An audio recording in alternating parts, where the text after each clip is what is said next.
You can give yourself an energy healing. Using your hands can be nice. Everyone has big energy centers in the palm of your hand, and fingertip chakras. Your one chakra in each fingertip. Those specifically, you could set them to a metallic gold color, like this glitter, with your intention. You don't have to be able to see energy to do anything that I'll be doing today. Because you can do it with your thought, your intention, your imagination. So anyway, and then you use gold light and you create a copy with your thought or your intention of yourself out in front of you, and you heal the copy. So, and again, your intention is you want to clear to the extent that's healthy and gentle to do right now, right? Okay, so your creative rings are above your head, 1, 2, 3. They are a part of your astral body energy system. So they come and go with you as a spirit. So like when your body's asleep at night, you're up there on the astral, having fun with your angels, your creative rings are up there with your astral body. Okay, so you can just make a copy of them out in front of you of your 3 gold creative rings and repair them and unblock them and melt cords going into them.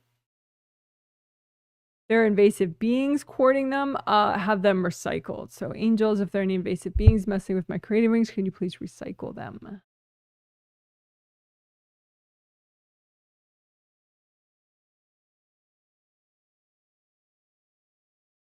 And if you have trouble being aware of your creative rings, you can also do your 7th and your 6th chakras at the same time, because 7th and 6th chakras are very important for awareness, intuitive awareness, visual awareness of energy. And so it could be that you have invasive beings in all 3 places, kind of shutting down your awareness, you're making it hard to do. So if you can see your creative rings just fine, you don't really have to do 7 and 6 at the same time, although that could be fun too. So creative rings, 7th chakras, 6th chakras. 7th is in the top of your head, 6th is behind your forehead, but you have copies out in front of you right now. And you can sticky gold wax all of them and just have it stick to whatever's not you. Drag it out. Angels, here you go. Have the sticky gold wax stick to anything that's not you. Drag it out. Angels, here you go. More repair and unblocking. Your creative rings have flaps that stick out if they're irritated. You don't want them to stick out. You don't want it to be irritated. So if you notice your flaps sticking out like that, just melt more energy cords so the flaps can relax and fall shut. Then it's a nice smooth ring.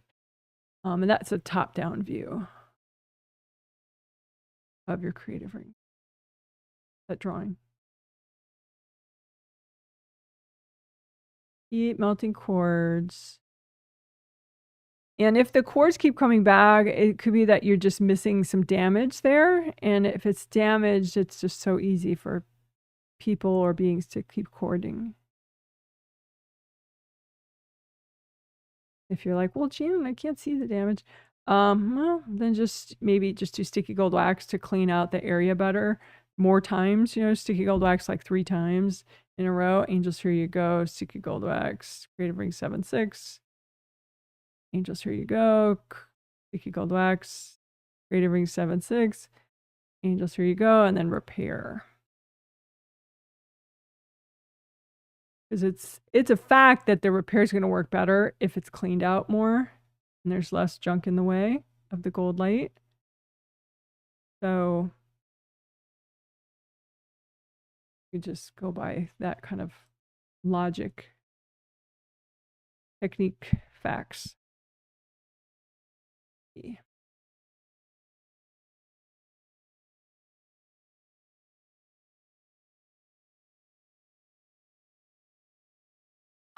There is a cool chain reaction. If your creative ring flaps shut significantly all at once, then like the chakra flaps can shut too, going all the way down your spine. So that's kind of fun.